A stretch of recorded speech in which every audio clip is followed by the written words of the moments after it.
my God, what the? Where? You can't see it or hear it, but Wi-Fi blankets our homes, our cities and our schools. Children today are growing up in a sea of radio frequency microwave radiation that did not exist 5 years ago. Our safety agencies dispute that wireless devices like mobile phones cause harm. I don't think it's good enough to say at the moment that mobile phone use does cause cancer. Cell phones emit pulsed radiation. But some of the world's leading scientists and industry insiders are breaking ranks to warn us of the risks. There is an association between heavy mobile phone use and brain tumours.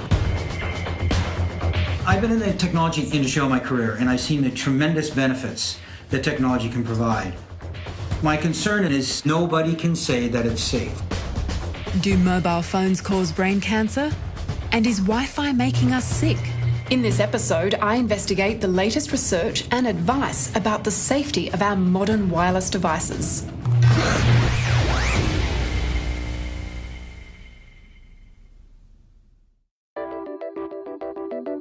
The digital revolution has transformed our lives. Phones, tablets, watches and laptops, all connected to wireless networks.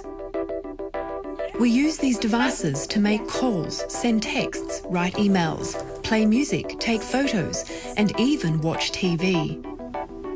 In fact, chances are you could be watching this on your wireless device right now. We've gone from the equivalent of the horse and buggy to the jet in about 10 years. The transformation in technology has been without precedence. The devices that are held directly next to the body, the mobile phone, the cordless phone, are the ones we are most concerned about. When US cancer epidemiologist Dr. Deborah Davis was first told about the risks of mobile phones, her reaction was predictable disbelief. I said, "What are you talking about? There's no problem. If there were a problem, I would know about it." Because, of course, I was working at the National Academy of Sciences. I was working at the Cancer Institute, a professor of epidemiology at the University of Pittsburgh.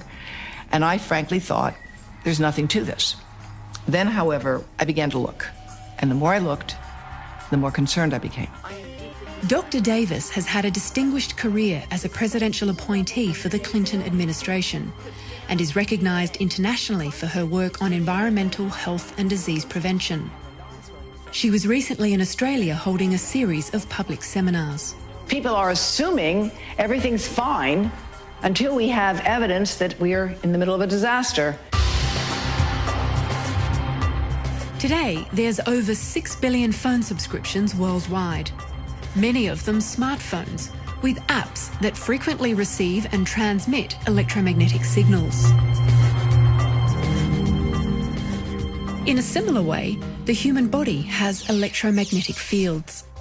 Electrical currents flow through nerve fibres and muscle tissue, and external interference can disrupt those signals. Our heart and our brain are electric. We need to understand that exposing our electric body to mobile phone radiation for thousands of minutes a month, for hundreds of hours, over a lifetime, it's going to have a biological effect on you. In fact, the BlackBerry comes with a warning. It says if you have a pacemaker implanted in your chest, keep the mobile device at least 20 centimeters away. Well, your heart is a pacemaker, whether you have a machine in it or not. So obviously you want to protect your heart and the rest of your body. Finnish radiation biologist Dr. Darius Lazinski is an internationally recognised expert in radiation safety and has been an advisor to the WHO on such matters. He says most people with a smartphone nowadays may be unwittingly breaching the safety limits of their device. Sometimes a person puts cell phone in a pocket which are connected to internet, then safety limits are being breached and this cell phone doesn't comply with safety regulation once it is put in pocket. Phones are manufactured to ensure the radiation they emit can't overheat the body and cause thermal damage. It's called the specific absorption rate. But during testing, the phone is positioned at a distance away from the model body. Therefore, when you place your smartphone in your pocket directly against your body, you may be exceeding the safety standard. In order to comply with safety standards, the cell phone has to be at some distance from body. So it's fair to say that sometimes people would be breaching the safety standard of their mobile Yes. phones every day. Yes. That's quite shocking. I don't think people are aware of this information. Because nobody is talking about it, including radiation safety authorities. They simply don't mention it.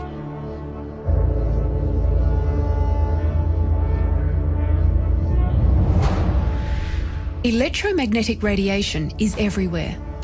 We have always been exposed to natural sources like the sun, but there are some sources of radiation that are man-made. Today, with the proliferation of mobile and wireless technology and devices that emit artificial radio frequency radiation, some claim we're exposed to levels up to a quintillion times higher than natural background levels. The spectrum of electromagnetic radiation ranges from ionising radiation, like X-rays, which have enough energy to knock electrons out of their orbit and cause cancer, to non-ionising radiation, like microwaves, which have much less energy and considered to be safer. Mobile phones, tablets, phone towers, smart meters, baby monitors, and Wi-Fi routers are all sources of radio frequency microwave radiation. Professor Bruce Armstrong was part of an expert panel on radiation, which gathered for the International Agency for Research on Cancer, or IARC. The panel was tasked with analysing whether radio frequency radiation could cause cancer. Its decision was essentially that it possibly causes cancer. That means radio frequency radiation is now classified as a Class 2B possible human carcinogen. It was inevitably a controversial decision. What was your personal decision? I thought that IARC got it right, based on the evidence. Heavy users are defined as those who talk on a mobile 30 minutes a day for longer than 10 years. Journalists like myself, tradespeople, brokers, even teenagers would easily meet that definition these days. Yeah. So I went to ARPANSA, our federal agency responsible for protecting us from the harmful effects of radiation. I asked one of their physicists, Dr. Ken Karapidis, for his view on IARC's decision. On a personal level, I don't think it should be a 2B. Other people say it should be higher. Dr. Karapidis says there's no cause for concern. We've been doing research in this area for a very long time, and our assessment of the evidence suggests that although some studies do show effects, there is no established evidence that the low levels of radio frequency radiation from tablets and phones and Wi-Fi and what have you causes health effects. So ARPANSA's not actually saying that these devices are safe. We can only provide advice on an assessment of the evidence. We do not provide guarantees of safety. I don't think a scientist can do that.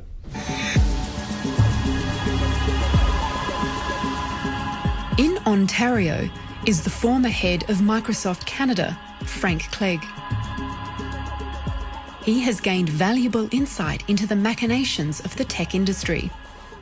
I've been in the technology industry all my career, and I've seen the tremendous benefits that technology can provide. My concern is nobody can say that it's safe. All my industry and all government agencies say is there's no proof of harm. And to my mind, that's not the same as saying it's safe. Mr. Clegg points out the safety standard only protects people from thermal damage that can occur through overheating. But scientists have demonstrated that radiation-emitting devices can cause DNA damage without heating tissue. These are non-thermal effects. Unfortunately, the safety standards in North America and in Australia are based on this theory that's many decades old, that if tissue doesn't get heated, then it can't cause harm. And that's just out of date. And what the biologists tell us, and have shown in many, many experiments, and again, peer-reviewed published papers, that there is damage done at the DNA level, and from a biological standpoint, is non-thermal radiation can cause and does cause harm to humans.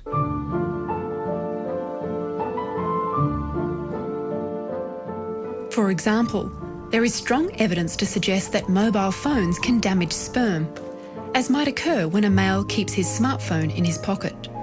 If you take sperm from a healthy man and you put sperm in one test tube which gets no exposure to a mobile phone and the other gets exposure, the mobile phone exposed sperm die faster, have more damage to their mitochondrial DNA, which is the engine that makes the cell run. And studies around the world consistently find the heaviest cell phone users have the lowest sperm count. Those studies have not been considered recently in reviews, and there are new data emerging all the time.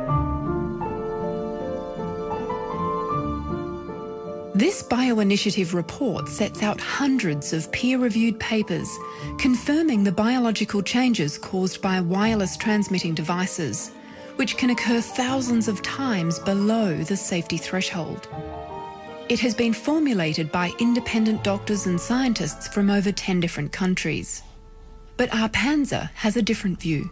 There's certainly some studies that have shown effects on sperm, but there's many other studies that haven't. There is no consistent evidence that there's established biological effects other than rising temperature. So the evidence is really inconsistent, and it's not good enough at the moment to say that mobile phones do affect sperm.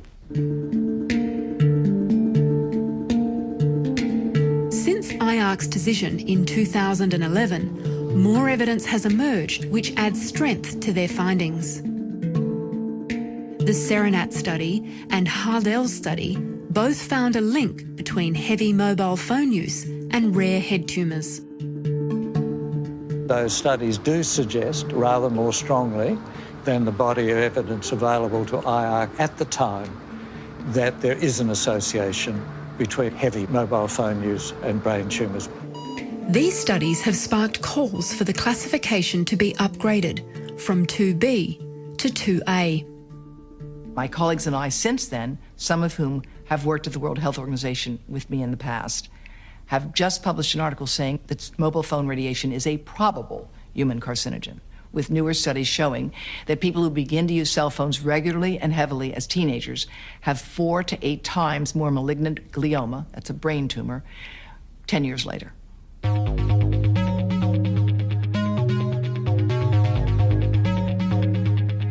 The fear about mobile phones causing brain tumours is not a new debate. Previously, industry co-funded a study hoping to settle the debate once and for all. The Interphone study was carried out from 2000 to 2004. The results were supposed to be released in 2005. It took 5 years to release the results of the Interphone study. And it was not because the science wasn't clear. It was because of the intense politics that took place between members of the team, some of whom had been heavily sponsored by industry, and others of whom were more independent. The bulk of the study said the results were inconclusive. The actual findings in Technical Appendix 2 showed that there was a significantly increased risk of brain cancer in the heaviest users. Mobile phone manufacturers themselves are aware of the potential risks, which is why they recently put warnings in each device. Well, first you go to Settings, and then you go to General. Then you go to About at the top. Yeah. Then you have to look hard. You have to go all the way down to something called Legal. Yes. And then you go to RF Exposure. Oh, of course. I've never been into this part of my phone. Well, there you see, it says to reduce exposure to RF energy, use a hands-free option, such as the built-in speakerphone. Yours says carry iPhone at least 10 millimeters away from your body. Mine says at least 5 millimeters. What do you think about this warning? I think the warning is, I think they're being a bit hypocritical to be trying to get you to buy more and more free talk time and then telling you you should limit your exposures. It's not only telco companies who are cautious about potential risks. Insurance giant Lloyd's of London excludes cover for illnesses caused by electromagnetic radiation. When it comes to microwave transmitters like mobile phone towers, several other countries around the world have maintained more stringent safety thresholds compared to Australia. We know that China, Italy, and Switzerland and Russia have standards 100 times safer than Canada's standards, and that's the same as Australia's standards. It sparked concerns that our Panzer is out of touch with the latest evidence.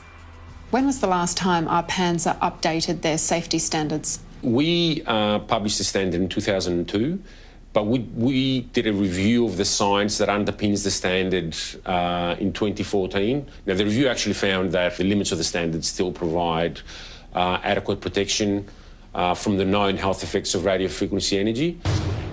Any government agency, in my opinion, that has done a review in the last 2 or 3 years and hasn't made a significant change to their safety standard has not done a proper, thorough review of the science. And if you think back to what happened in the last decade, the cell phone, the smartphone was launched, right? Wi-Fi was not available 12 years ago. So any government agency that claims that their standards that are a decade old are current is out of date. When it comes to mobile phone risk, our Panzer quotes brain cancer rates in the Australian population, which they say refutes the idea that mobile phones cause brain cancer. We've looked at the brain tumour rates for the last 30 years. The brain tumour rates have remained quite stable.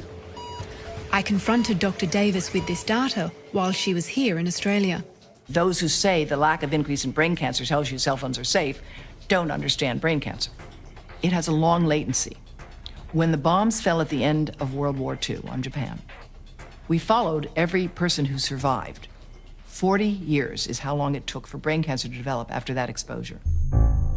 Since cell phone use has exponentially increased only in the last 5 to 10 years, Dr. Davis says it's far too early to rule out the possibility that mobile phones are causing a problem in the general population. There is no cause of cancer in the environment that shows up in the general population in 10 years. Not asbestos, not tobacco, not DES, not benzene. None of them shows up in 10 years. So of course we don't see any increase in brain cancer now. There's none expected. Dr. Davis says if you want a more accurate picture of what's happening with brain cancer rates, you have to look more closely at specific groups rather than the general population rates. When you look at specific groups, however, you are seeing an increase in younger brain cancers in certain types in certain locations. Although brain cancer is rare, the latest US figures show a statistically significant increase in malignant and non-malignant brain and spinal cord tumours in adolescents. This doesn't mean it's caused by mobile phones, but it may be a factor. Brain surgeon Charlie Teo recently attended the seminar where Dr. Davis was presenting her evidence. He brought along his surgical team. As a primary care physician at the coalface of patients with brain cancer, I think it's my responsibility to try and look for some potential causes of brain cancer, and if we find any at all, to make the public aware of them. The biggest single exposure that a person gets is through their mobile or cordless phone use. There is some epidemiological evidence of a possible association between prolonged mobile phone use and certain brain tumours. That evidence is not good enough to say mobile phones do cause cancer, but the possibility remains. So there is merit for those that are concerned in reducing your exposure to mobile phone use against the head. And in fact, we'll provide advice in doing that, by using a hands-free kit or putting the phone on speaker mode or various other ways. Now, when it comes to children, there's not enough evidence in this area. So our recommendation is slightly stronger. We do recommend that parents limit their children's mobile phone use. In a statement, the Australian mobile telecommunications industry says there's no evidence of any additional risk to children from mobile phone technologies. But the research relating to children is limited, so the possibility of harm cannot be ruled out. It increases heat shock proteins. It increases reactive oxygen. Dr. Davis's campaign has provoked criticism, but she remains defiant. Are you cherry-picking the data to suit your argument? No, I'm not cherry-picking my work. With respect to mobile phones and brain cancer, the reality is every single well-designed study ever conducted finds an increased risk of brain cancer with the heaviest users. And the range of the risk is between 50% to 8-fold. That's a fact. These are rare brain tumours like malignant glioma. And in children, there's virtually no data available. Children today are growing up in a sea of radio frequency radiation, microwave radiation, that did not exist 5 years ago. A child's skull is thinner. Its brain contains more fluid. Things cook in a microwave oven if they have more fluid and more fat in them. So because the skull is thinner and the brain contains more fluid, a child will absorb more radiation relative to that of an adult. Scientists have been able to demonstrate this. So in an adult, what were the results? Well, you can see that the heaviest radiation here is indicated in the red, and it gets just into the first part of the eye and the cheek and the ear, right? So the rest of it doesn't really get that far. That's the faintest color. But if you look at the child, this is a 3-year-old, you can see that it gets all the way through the head. Wow, so that penetrates almost to the other side of the ear. Correct. That's incredible. Yeah, Now, it is. do we know that this translates into health effects for the child? No, we don't. So should we be concerned? You want to experiment on your children? Go ahead. I don't think we have any reason to think this is a good idea. And in fact, manufacturers are now advising. Samsung has a statement, a cell phone is not a toy. When it comes to reducing risk, it's all about proximity from the device. Radiation exposure drops off exponentially with distance. Distance is your friend here. And children, of course, infants should never be close to any of these devices. They've been tested on this big adult guy. They've never been tested for infants and toddlers.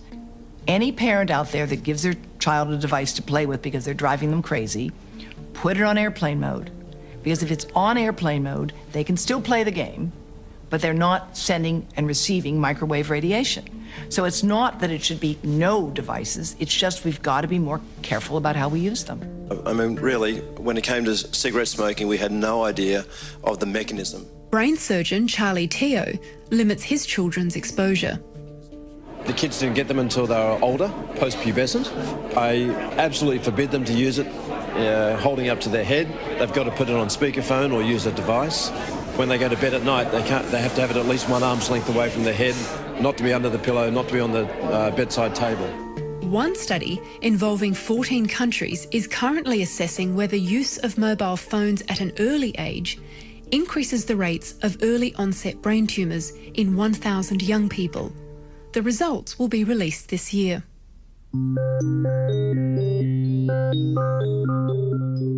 Unlike mobile phones, which can be switched off, Wi-Fi exposure is constant. This is the toolbox of the 21st century, okay? The 2008 education revolution under the Rudd government led to the rollout of Wi-Fi routers in public schools across the country. But some parents are concerned about their children's exposure to Wi-Fi in the classroom. So basically when a child starts high school, they're at school for anywhere from 4 to 6 years, and they're sitting in radio frequency, microwave radiation, the 2B possible carcinogen, and the routers are pulsing all day, every day. On top of that, you've got mobile telephones, you've got their laptops, so you've got this whole layering of radio frequency, microwave radiation that we've never been exposed to before in the past. So with regards to that layering effect, who's to say what the consequences of that will be for that child's long-term future? Unfortunately, we weren't granted access to measure the levels of Wi-Fi radiation in this school. The Department of Education didn't respond directly to our question about the risks of exposing children to Wi-Fi, but they did state that the Australian government is supporting research into the effects of electromagnetic energy on people's health. Libby says parents should not be forced to choose between educating their children and safeguarding them. It's almost a case of involuntary consent. In a world where we sign permission slips at school for absolutely everything, no parent has given their child permission to sit in the 2B possible carcinogen, but yet they're unaware that that's what they're sitting in. Earlier in my career, we were on a campaign to get technology into schools, which did include Wi-Fi. So yes, I was a proponent, and I wish I'd known then what I know now, because I hope and I believe that my message would have been different. If you can't say it's safe, then you be cautious about how you use it. The industry body acknowledges concerns about the greater vulnerability of children during development, because young people will use Wi-Fi for most of their lives, unlike this adult generation. But they also say this has already been factored in the safety threshold. While the Australian government's position on Wi-Fi remains unchanged, other countries are making changes. In France, for example, legislation was passed banning Wi-Fi in nurseries and daycare centres. The National Library of France and other libraries in Paris have removed Wi-Fi networks altogether. We do need to create digital citizens, and we want children to know how to use the internet, how to find information. That's all very important. Wherever possible, the Israeli government advises using wired as opposed to wireless. For schools, we need to go wired whenever possible. Routers right now are programmed that they're on 24/7. There's no reason for that. They ought to have an on and off switch. And it's not just in schools. Nowadays, many homes and offices have Wi-Fi as well. The location of the routers, it's really important. Don't have a router in your bedroom. Don't have a cordless phone next to your bed. Keep these things some distance away. You can set your router in a closet furthest away from where people regularly spend time. That's what you should do. And if you can't avoid it, you're in a small apartment, get in the habit of turning it off, certainly when you're sleeping. What we'll do is we'll just turn the router on with our switch. We've basically instituted some simple switches at the high school that would work a little bit just like a light switch, and it's been trialled in several classrooms where if the teacher needs the computer that lesson, they'll basically switch the switch on and the router will start up, and if it's not needed, they'll turn it off. So it's quite simple.